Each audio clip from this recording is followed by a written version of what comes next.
이제 예수님께서는 포도원 비유를 통해서 하나님의 아들 예수 그리스도께서 이 땅 가운데 오셨지만 이제 종교 지도자들은 유대인들은 그 메시아를 알아보지 못하고 예수님을 결국은 십자가에 못 박아 죽게 만들 것이라는 것을 비유를 통해서 말씀하십니다. 끝까지 예수님은 메시지를 전하시는 거죠. 어떤 의미에서 마지막 메시지일 수 있습니다. 우리 역시 그 마지막 메시지를 들어야만 합니다. 돌이킬 수 있는 그 마지막 기회, 그 기회에 주시는 그 하나님의 음성을 들어야만 합니다. 그 음성은 성경을 통해서, 때로는 어떤 환경을 통해서, 또는 주위 사람을 통해서, 어떤 사건을 통해서 우리들에게 말씀하실 것입니다. 우리들은 하나님의 귀를 가지고 그 소리를, 그 음성을 들을 수 있는 준비를 항상 하고 있어야 될 줄 믿습니다. 마음이 가난한 사람은 복이 있다. 하나님의 나라가 그들의 것이다. 하나님의 음성을 들을 수 있는 자는 바로 마음이 가난한 자다. 바로 팔복을 소유한 자가 하나님의 음성을 들을 수 있고 그분의 메시지에 따라서 그 길을 갈 수 있는 사람이 바로 복을, 진정한 축복을 소유한 사람이라고 주님은 말씀하고 계십니다. 이제 우리 삶에서 가장 으뜸이 되는 것은 무엇인가?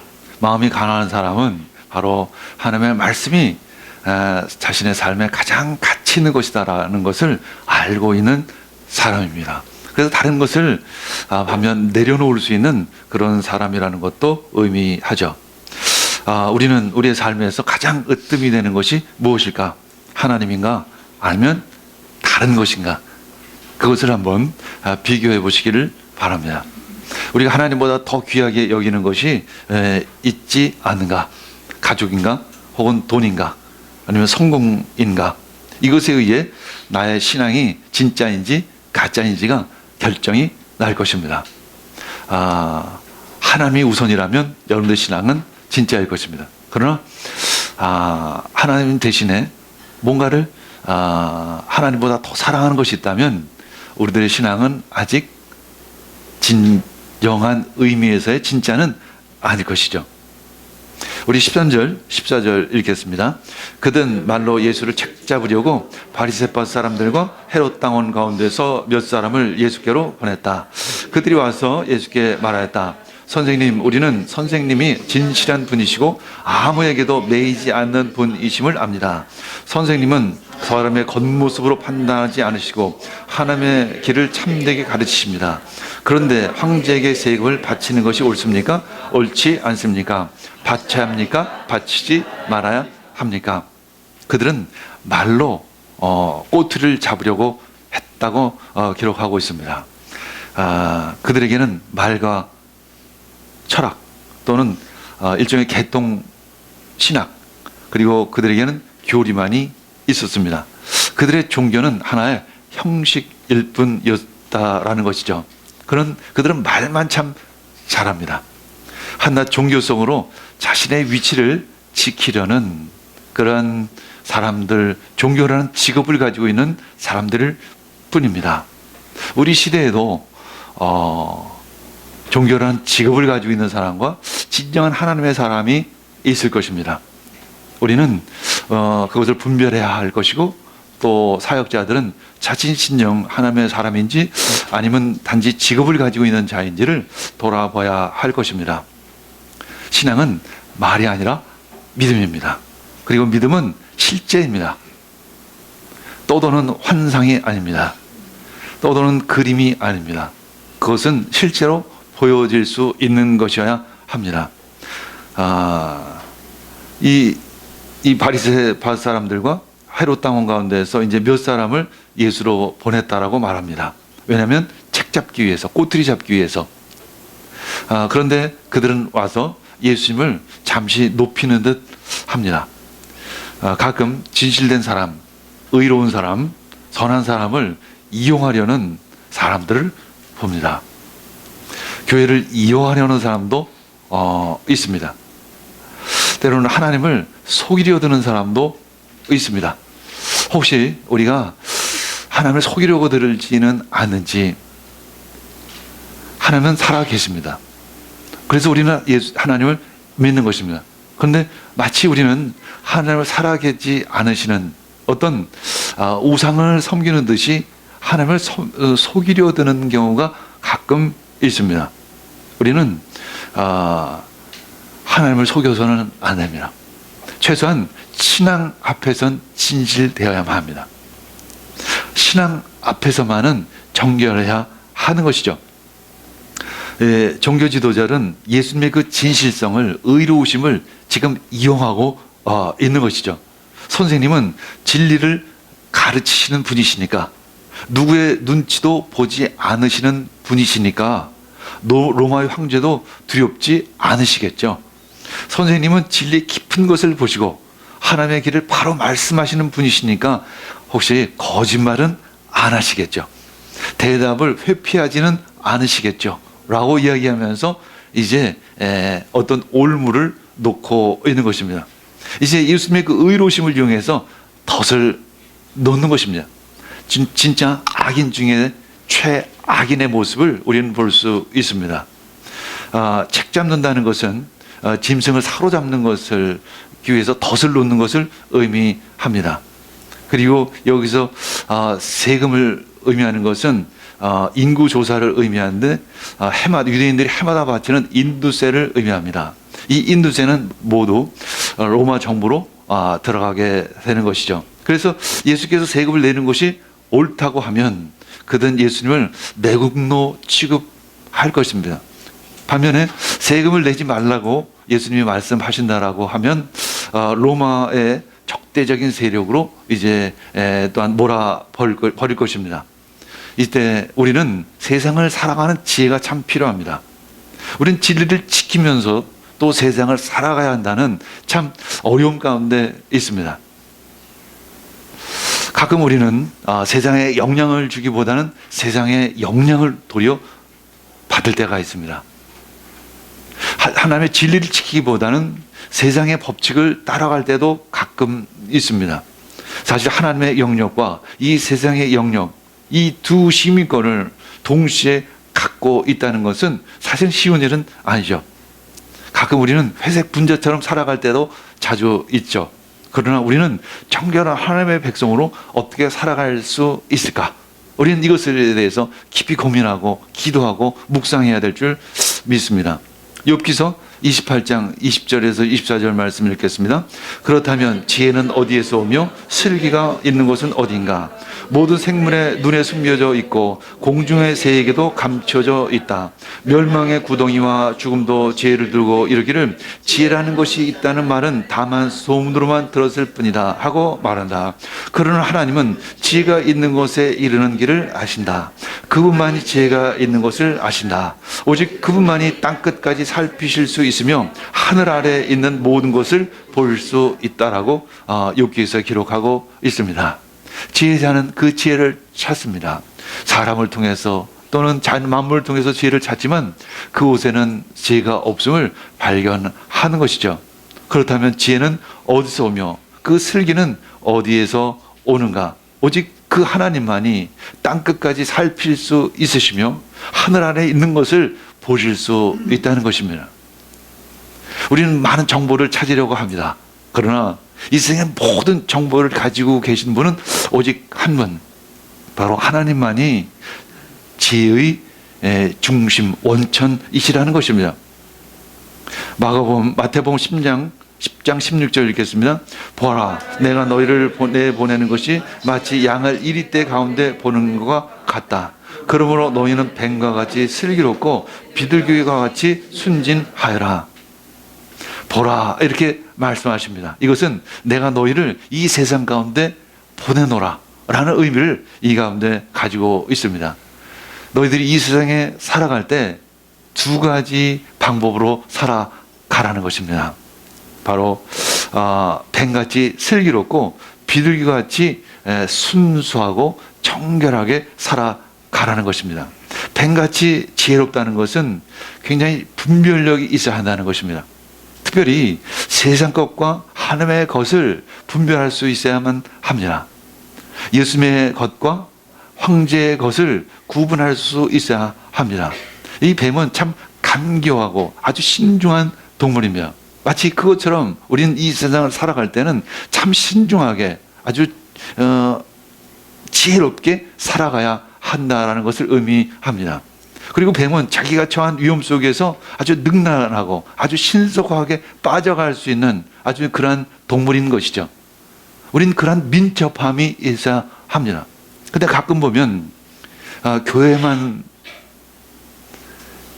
사는 젊은이들을 가끔 보면 이 세상을 살아가는 지혜가 부족함을 봅니다.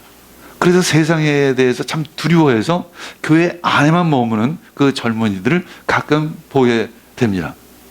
우리는 뱀같이 지혜롭게 세상을 살아갈 수 있는 지혜와 능력이 있어야 합니다. 그리고 주님은 말씀하십니다. 순결하라는 것입니다. 자신이 그리스도인이라는 것, 하나님의 자녀라는 그 정체성을 분명하게 지키라는 것이죠.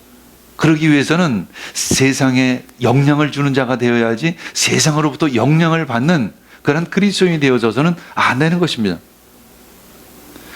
우리 15절 17절 계속 읽겠습니다. 예수께서 그들의 속임수를 하시고 그들에게 말씀하셨다. 어찌하여 나를 시험하느냐? 대나리와 한 입을 가져다가 나에게 보여보아라. 그들이 그것을 가져오니 예수께서 그들에게 물으셨다. 이 초상은 누구의 것이며 적힌 글자는 누구의 것이냐? 그들이 대답하였다. 황제의 것입니다. 예수께서 그들에게 말씀하셨다. 황제의 것은 황제에 돌려주고 하나님의 것은 하나님께 돌려드리라. 그들은 예수께 경탄하였다. 예수님은 아주 지혜로운 답을 하십니다. 하나님의 것은 하나님에게, 로마 황제의 것은 로마의 황제에게 드리라는 것입니다. 당시에는 두 가지 화폐를 사용했죠. 하나님께 예배를 드릴 때는 예배를 드리는 전용 그 화폐가 있었고 또 로마의 화폐가 있었던 것이죠. 지혜롭게 그렇게 말했던 것입니다. 우리는 세상에 대해서 어떻게 살아가야 할 것인가, 세상을 바라보는 그 관점이 있을 것입니다. 대략 한 세 가지 관점으로 이 세상을 우리는 살아갈 수 있습니다. 첫 번째는 세상은 타락하기 때문에 문화는 하나님의 원수이다, 이런 생각을 갖는 분이 꽤 있습니다. 굉장히 보수적인 관점이겠죠. 이런 관점을 가진 그리스도인들은 문화에 대해서 아주 적대적인 태도를 갖습니다. 제가 전에 아주 보수적인 교단의 그 장로 교단에서 신앙생활을 한 적이 있었습니다.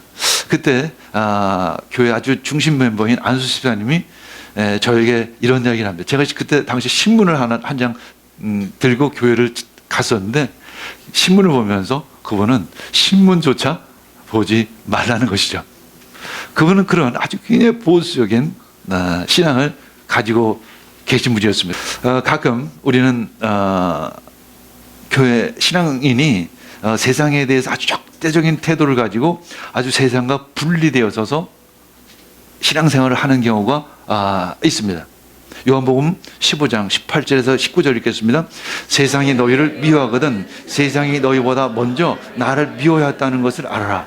너희가 세상에 속하여 있다면 세상이 너희를 자기 것으로 여겨 사랑할 것이다. 그러나 너희는 세상에 속하지 않았고 오히려 내가 너희를 세상에서 가려 뽑아냈으므로 세상이 너희를 미워하는 것이다. 그래서 이런 관점으로 보면 세상은 무조건 타락했다. 그래서 접근 금지 명령을 내리는 것이죠. 그래서 세상과 완전히 분리된 삶을 살아가라는 것입니다. 그래서 어떤 경우는 그리스도인들끼리 공동체를 형성을 해서 그 공동체 안에서만 살아가는 그런 경우도 있습니다. 두 번째는 문화는 교회의 친구다, 이런 관점을 가지고 있는 경우도 사실 상당히 있습니다.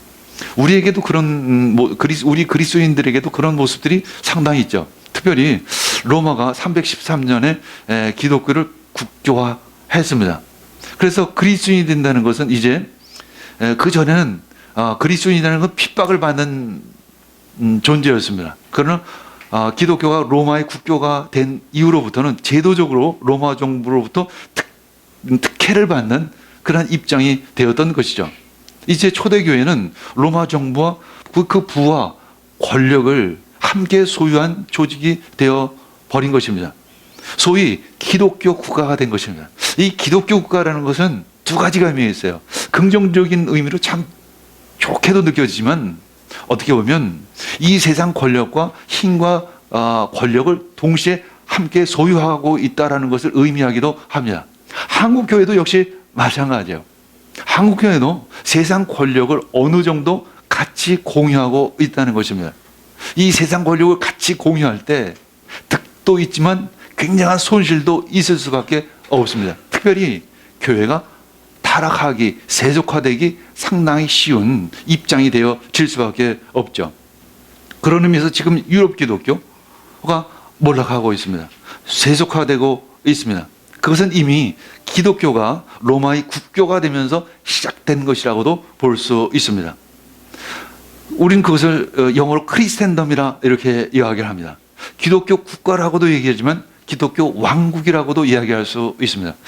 기독교 국가하면 비교적 좋은 이미지로 느껴지지만 기독교 왕국하면 뭔가 자기만의 어떤 권력을 가지고 있는 왕국처럼 느껴지는 나쁜 이미지가 그 안에는 있는 것이죠.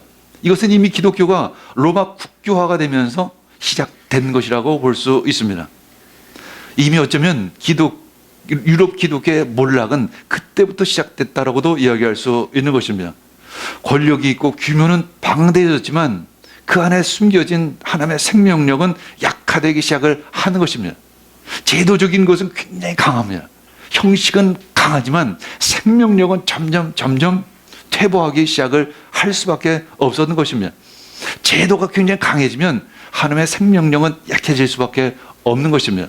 이 제도는 뒷받침되어야 하지 주도권을 잡고 앞장서기 시작하면 하나님의 생명력, 성령의 능력은 소멸될 수밖에 없는 것입니다. 우리 교회도 역시 마찬가지입니다. 제도화되고 어떤 제도적인 것이 이 생명력을 이끌고 나가기 시작을 하면 성령의 능력은 힘을 잃기 시작을 합니다. 성령님이 힘을 잃기 시작을 하는 것이 아니라 우리 한 사람 한 사람의 성령의 충만함을 잃어버리기 쉽다라는 것입니다. 한국교회가 지금 바로 그 시점에 와 있는 것입니다. 영적인 것이 사라지고 사람의 냄새만 나는 교회로 점점 변화되어지고 가고 있는 것입니다. 그것이 바로 세속화인 것입니다. 그에 따라서 한때는 굉장한 부흥이 있었지만 한때는 굉장한 성장이 있었지만 그 안에 하나님의 생명력이 사라질 때 교회는 금방 쇠퇴의 길로 빠져들고 마는 것입니다. 신명기 8장 12절 14절 읽겠습니다. 당신들이 배불리 먹으며 좋은 집을 짓고 거기에서 살지라도 또 당신들의 소와 양이 번성하고 은과 금이 많아져서 당신들의 재산이 늘어날지라도 혹시라도 교만한 마음이 생겨서 당신들을 이집트 땅 종살이 하던 집에서 이끌어내신 주 당신들의 하나님을 잊어버리는 일이 없도록 하십시오. 이제 하나님께서는 이스라엘 백성들에게 그렇게 경고하는 것입니다. 너희들이 적과 꿀이 흐르는 땅에 가면 잘 살게 될 거라는 것이죠. 많은 권력을 갖게 될 것이라는 것이죠. 그때 하나님을 잊지 말라는 것입니다. 이것은 마치 우리 한국 기독교인들에게 하시는 말씀과도 동일합니다. 우리 그리스도인들은 잘 살게 됐습니다. 하나님의 축복을 많이 누리고 살고 있습니다. 근데 우리는 하나님을 점점 잊어버리기 시작을 한 것이죠. 신앙이 섞이기 시작을 하는 것입니다. 세상과 신앙이 섞이기 시작을 하는 것이죠. 이것을 우리는 교회의 세속화라고 얘기를 하는 것이죠.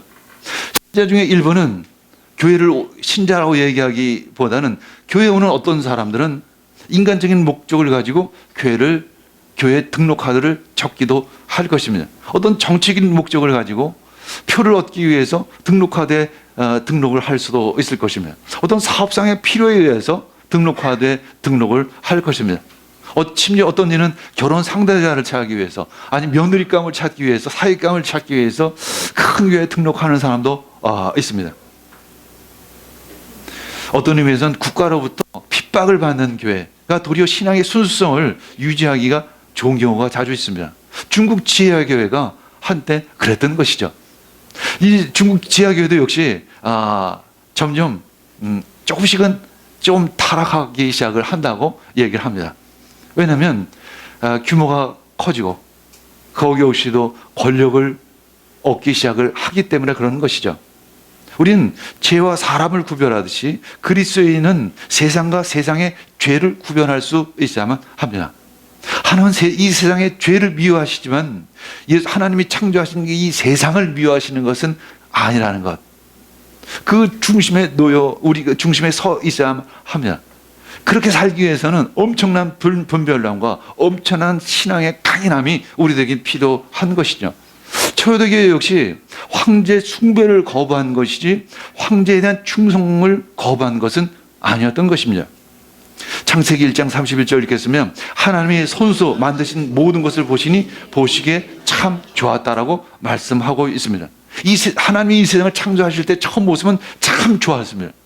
우리는 그 참 좋은 모습으로 이 세상을 회복시켜야 할 부르심을 받은 것입니다. 그래서 우리는 세상과 결별해서 사는 것이 아니라 세상 속에서 살아야 합니다. 그러나 우리는 뱀같이 지혜롭고 또 이 신앙에 있어서는 정결함을 유지할 수 있는 강인한 믿음을 가지고 있어야만 세상을 변화시키고 세상에 영향력을 줄 수 있다라는 것입니다. 그렇지 않으면 우리는 금방 세상으로부터 영향을 받고 금방 타락할 수밖에 없고 금방 섞일 수밖에 없는 그런 약한 존재라는 것도 우리는 인정해야 하는 것이죠. 그래서 우리 하늘과 땅에 만나는 교회는 이 세상과 섞이지 않기 위해서 순수성을 유지하기 위해서 굉장히 애를 쓰는 것입니다. 그래야만 여러분들이 강한 신앙을 가지고 세상을 이길 수 있기 때문에 그런 것입니다. 그래서 이 최소한 이 하늘과 땅이 만난 교회에서만큼은 이 뱀같이 지혜로운 그리고 하나님의 사람으로서 그 순수성을 지킬 수 있는 그 훈련을 이곳에서 해야만 하는 것입니다. 특별히 우린 순수한 신앙을 가질 수 있는 그 훈련을 이 교회에서 해야만 하는 것이죠. 그래서 여러분들이 세상에 나가서 싸울 때 여러분들이 세상에 영향력을 받지 않고 여러분들이 세상에 영향을 줄 수 있는 빛과 소금의 삶을 살아갈 수 있기 때문에 그런 것입니다. 우리는 작은 것에 의해서 금방 영향을 받습니다. 아파트가 들어서기 시작하자 이웃과의 관계가 무너지기 시작을 하는 것이죠. 이웃집을 찾아간다는 것이 요즘엔 어색한 문화 속에서 살아가고 있습니다. 우리는 그렇게 문화의 영향을 받고 산다는 것입니다. 그렇게 세상의 영향을 받고 살아간다는 것이죠.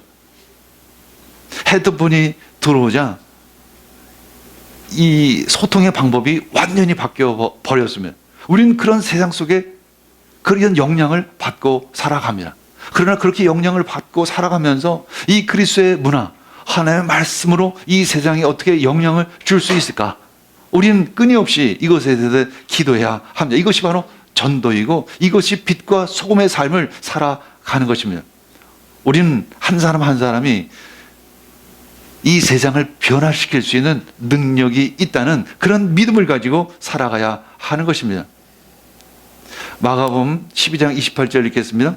율법학자들 가운데 한 사람이 다가와서 그들이 변론하는 것을 들었다. 그는 예수가 그들에게 대답 잘하시는 것을 보고서 예수께 물었다. 모든 계명 가운데서 가장 으뜸이 되는 것은 어느 것입니까? 그 중에서는 그 종교 지도자들이나 랍비 중에서는 예수님의 의견에 같은 마음을 가지고 있는 사람들이 있었습니다. 랍비들은 율법을 세밀하게 나누어서 율법 중에 613개의 계명이 있다라고 생각을 하고 있습니다. 그래서 그들은 그것 중에 우선순위를 정하기를 참 좋아했습니다. 그리고 전체 율법을 하나의 계명으로 요약하기를 시도하기도 했었습니다. 그래서 그들은 예수님께 그런 질문을 하는 것이죠. 성경은 무엇에 가장 큰 가치를 둡니까? 성경 중에 가장 첫 번째 우선되는 계명이 도대체 무엇입니까? 돈입니까? 아니면 사랑입니까? 믿음입니까? 도대체 무엇입니까? 이렇게 질문을 했던 것이죠. 우리 교회 가운데서도 이 우선순위를 굉장히 중요하게 여깁니다. 교회 예배가 중요한 것인가? 성도의 교제가 중요한 것인가? 또는 봉사의 목적이 도대체 무엇인가? 일의 성과인가? 봉사의 성과인가? 아니면 사랑인가? 아니면 성령의 열매가 중요합니까? 성령의 은사가 중요합니까? 하나님을 사랑하는 것이 중요합니까? 이웃을 사랑하는 것이 더 중요합니까?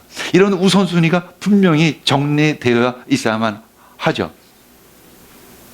그래야만 우리가 바른 신앙생활, 바른 교회 생활을 할 수가 있습니다. 때로는 바른 세상 삶을 살아갈 수가 있는 것이죠. 이것 세상의 기준으로 보면 가치관이라고 이야기합니다. 어떤 것이 가장 가치가 있느냐라는 것이면, 교회 오면 교회에서 가장 가치가 있는 것은 무엇일까? 바로 예배인 것이며, 예배보다 이 교회 안에서의 가장 중요한 것은 없다라는 것이며, 우리 하나님의 사랑을 예배를 통해서 표현할 수 있기 때문에 그런 것이죠. 마가복음 12장 29절 30절 읽겠습니다. 예수께서 대답하셨다. 첫째는 이것이다. 이스라엘아 들으라. 우리 하나님이신 주님은 오직 한 분이신 주님이시라. 내 마음을 다하고 내 목숨을 다하고 내 뜻을 다하고 내 힘을 다하여 너의 하나님이신 주님을 사랑하라는 것입니다.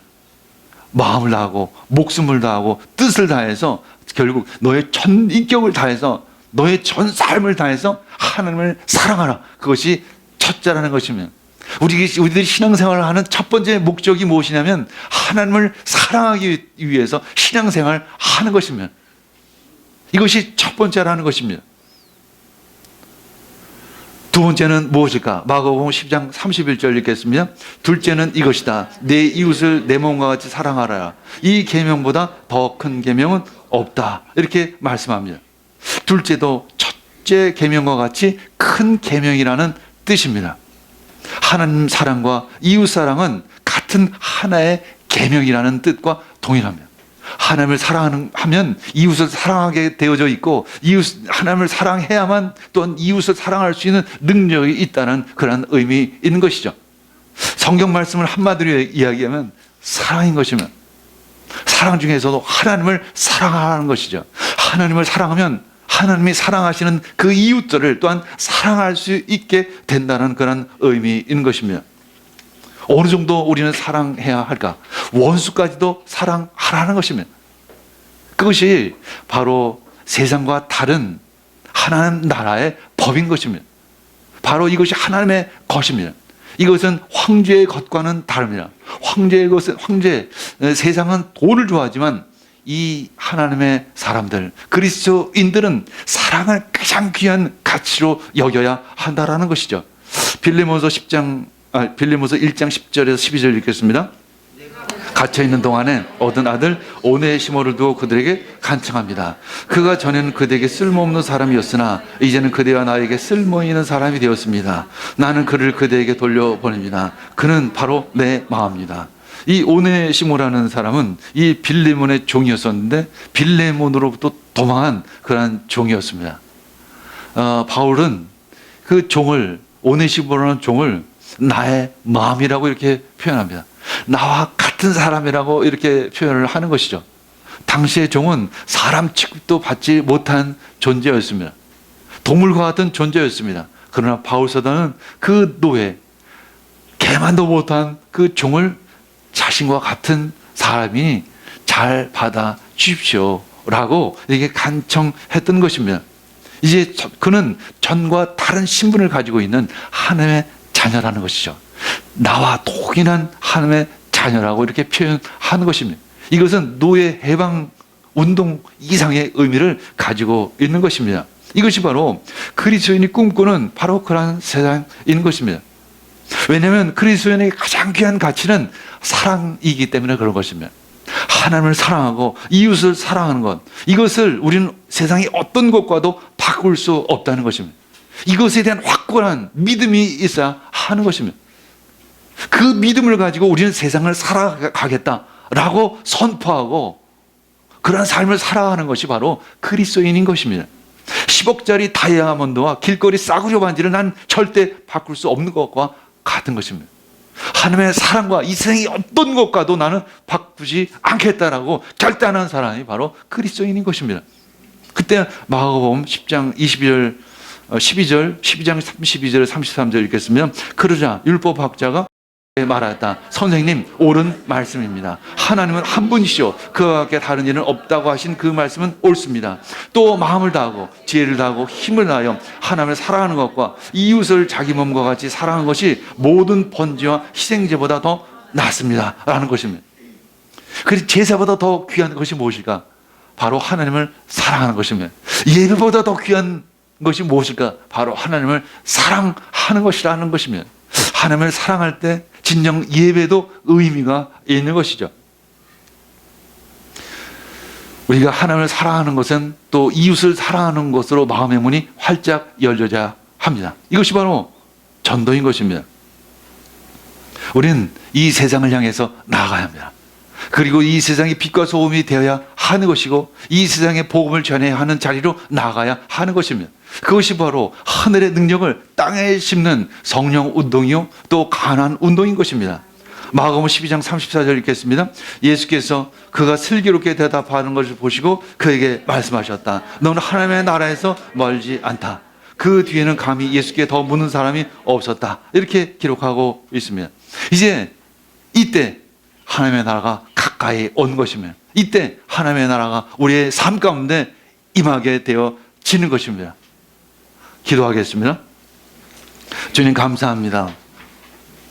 하나님을 사랑하고 또한 이웃을 사랑하라고 하는 하나님의 말씀을 통해서 말씀을 그 율법을 이루어 나가기를 원합니다. 주님 하나님의 나라를 소망합니다. 이 모든 말씀 예수님의 이름으로 기도합니다. 아멘.